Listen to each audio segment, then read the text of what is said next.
Kesepakatan itu gagal sejak awal. Meskipun telah ada pertemuan bersejarah di Oman, Menteri Luar Negeri Iran telah tampil di televisi secara langsung untuk menyatakan bahwa negaranya tidak akan pernah menyerahkan program rudal balistiknya. Itu salah satu syarat yang tak bisa ditawar Amerika Serikat. Respons Washington pun datang cepat. Gelombang besar sanksi baru yang menargetkan dompet rezim tersebut. Sekarang, dengan 40 kapal patroli Iran mengerumuni Selat Hormuz dan ekonomi yang jatuh bebas, situasinya siap untuk eskalasi besar-besaran. Mari kita mulai dengan poin terbesar, yaitu program nuklir Iran. Setelah negosiasi, berikut pernyataan Menteri Luar Negeri Iran tentang program nuklir tersebut. Silakan dengarkan. Negosiasi kemarin semata-mata hanya membahas isu nuklir. Orang Amerika tidak membahas topik lain. Negosiasi dilakukan secara tidak langsung melalui Kesultanan Oman. Kami sepakat hanya membahas isu nuklir. Hal ini telah dipertimbangkan dalam negosiasi kemarin. Mengenai pengayaan nol, itu di luar lingkup negosiasi bagi kami. Pengayaan adalah hak kami yang tak terbantahkan dan harus tetap berlangsung. Pengeboman mereka gagal menghancurkan teknologi karena teknologi tidak bisa dihancurkan dengan bom. Kami siap untuk berbicara. Kami siap untuk mencapai kesepakatan di mana mereka yakin bahwa pengayaan akan berlangsung secara damai di Iran. Kami siap untuk itu. Ketika saya mengatakan kepada Anda bahwa itu adalah awal yang baik, itu berarti negosiasi bisa terus berlanjut dengan cara dan metode seperti ini. Kami siap sekarang. Ini tampak seperti bisa membatalkan kesepakatan, tapi sebenarnya tidak. Seperti dibahas di video sebelumnya, ada beberapa proposal yang memungkinkan Iran memperkaya uranium, tapi hanya pada tingkat sangat rendah. Masalahnya bukan pada pengayaan itu sendiri, masalahnya adalah pengawasan.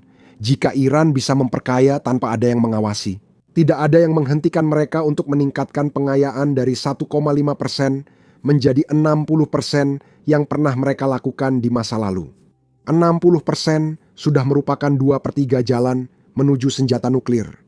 Karena itu, mereka mengusulkan solusi berupa konsorsium. Alih-alih Iran memperkaya uranium di dalam negeri, sekelompok negara Arab atau bahkan Rusia yang akan melakukan pengayaan untuk Iran dan kemudian memberikan bahan bakar tersebut kepada Iran untuk program energi nuklirnya. Iran tetap memperoleh energi nuklir tanpa mengendalikan prosesnya. Tidak ada lagi penafsiran aturan yang fleksibel. Ini mungkin bisa diterima oleh kedua belah pihak, tapi Anda lihat, program nuklir mungkin bukan hambatan terbesar untuk mencapai kesepakatan. Tepat setelah negosiasi, Menteri Luar Negeri juga membuat pernyataan lain. Yang satu ini sebenarnya lebih penting. Dengarkan baik-baik. Dan hal lainnya, Masalah lain yang Anda angkat terkait rudal adalah masalah yang murni bersifat defensif bagi kami, dan itu tidak dapat dinegosiasikan, baik sekarang maupun di masa depan. Ya, karena isu regional hanya terkait wilayah itu, dan tak berhubungan dengan negara di luar wilayah ini. Dan ini adalah masalah internal yang berkaitan dengan rakyat Iran, dan tidak ada pihak asing yang dapat ikut campur dalam urusan internal kami. Kami sudah sering menjelaskan ini. hal tersebut Dia mengatakan tidak akan ada negosiasi mengenai program rudal Iran, bahkan diskusi pun tidak. Ini penting karena Amerika Serikat telah menegaskan bahwa setiap kesepakatan harus membahas rudal mereka. Rudal balistik Iran dapat mencapai Israel, dapat mengenai pangkalan Amerika Serikat di Timur Tengah, dan dapat menyerang sekutu Amerika Serikat di Teluk. Rudal-rudal itu adalah penangkal utama rezim dan juga ancaman utama mereka. Dan disinilah letak menariknya. Presiden Trump kemarin menyatakan bahwa masalah nuklir mungkin bisa diselesaikan. Namun rudal-rudal menjadi penghambat utama, ujarnya. Jika Iran menawarkan kesepakatan ini 2 hari atau 2 tahun lalu, Amerika Serikat pasti sudah setuju. Tapi sekarang kita tahu bahwa Iran memiliki kemampuan rudal yang serius, karena kita sudah melihat kerusakan yang bisa ditimbulkan rudal-rudal itu selama perang 12 hari. Itulah alasan Amerika Serikat ingin membahas program rudal balistik Iran. Silakan dengarkan. Apakah ada kesepakatan yang bisa diterima yang hanya dengan Iran saja? Apakah ada kesepakatan yang hanya mencakup nuklir saja? Apakah Anda akan menerima karena mereka hanya tak punya nuklir dan tak ingin hal lain? Itu akan bisa diterima. Tapi satu hal yang paling utama, tidak ada senjata nuklir. Kalau 2 tahun lalu kita bisa sepakat, pasti sudah dilakukan, tapi mereka menolak. Kini mereka justru bersedia dan bahkan mau melakukan lebih dari sebelumnya. 1,5 tahun yang lalu, atau bahkan setahun yang lalu. Jangan lupa kita baru melakukan ini selama tepat 1 tahun. Dan kita mulai dengan mereka beberapa bulan setelah awal masa jabatan ini. Masa jabatan ini luar biasa, tapi hasilnya bisa berhasil. Ini bisa mengejutkan banyak orang.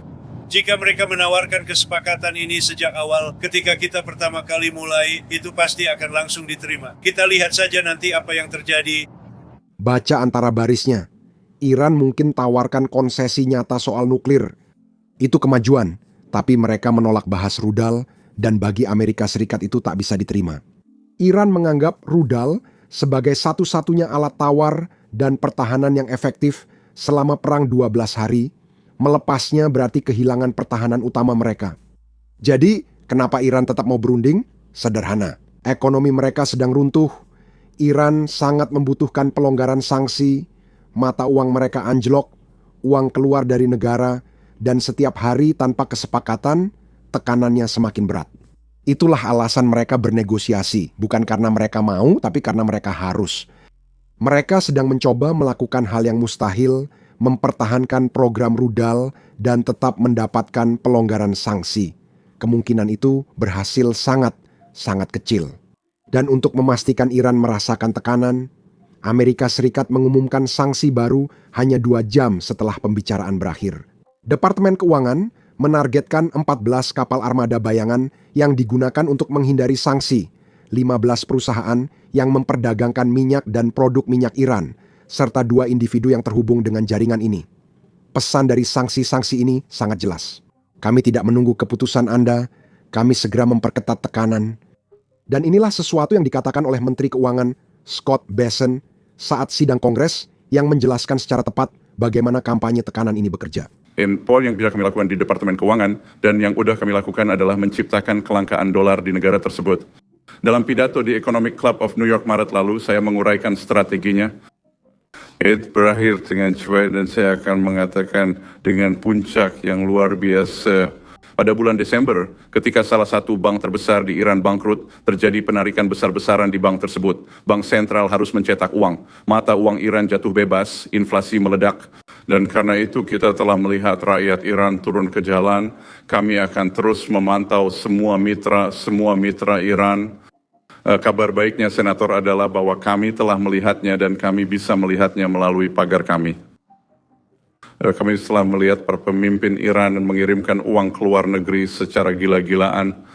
Jadi tikus-tikus mulai meninggalkan kapal dan itu pertanda baik bahwa mereka tahu akhir mungkin sudah dekat. Dia menjelaskan bahwa kekurangan dolar yang disebabkan oleh sanksi, itulah yang memicu protes di jalanan.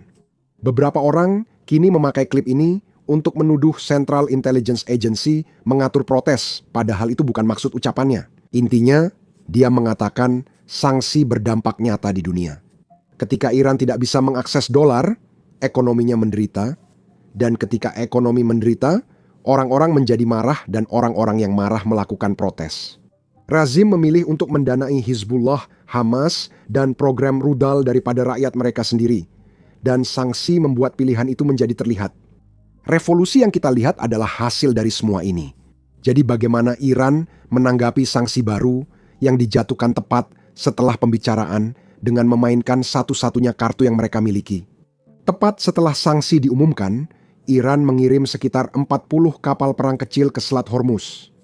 Pesannya jelas, jika kalian menekan kami secara ekonomi, kami akan menghentikan pengiriman minyak dunia. Kalian tahu, 20% minyak dunia melewati titik sempit itu. Iran tidak bisa memenangkan perang melawan Amerika, tapi mereka bisa membuat konflik apapun menjadi sangat mahal bagi ekonomi global. Itu adalah ancaman yang selalu mereka buat. Jika kamu hanya punya satu kartu, kamu akan terus memainkannya. Sementara itu, Amerika Serikat memberi sinyal siap jika pembicaraan gagal. Departemen Luar Negeri memperingatkan warga Amerika di Iran untuk segera pergi. Jika tidak bisa, diminta menimbun persediaan dan berlindung. Mereka perlu punya rencana komunikasi alternatif karena pemadaman internet akan terus terjadi.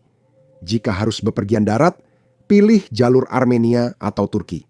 Peringatan itu menyebut maskapai membatalkan penerbangan ke dan dari Iran. Pemerintah Amerika Serikat mengimbau warganya berlindung atau bersembunyi. Itu bukanlah bahasa yang biasanya Anda harapkan ketika Anda mengharapkan perdamaian. Dan inilah sinyal terbesarnya. Pemerintahan Trump akan bertemu dengan tokoh oposisi Iran di Florida akhir pekan ini. Anda tidak bertemu dengan pemimpin oposisi untuk merencanakan pemerintahan pasca rezim. Jika Anda berpikir rezim saat ini akan bernegosiasi dengan sukses, ini menandakan bahwa perubahan rezim masih sangat mungkin terjadi. Iran menyadari hal ini dan merespons dengan ancaman tambahan.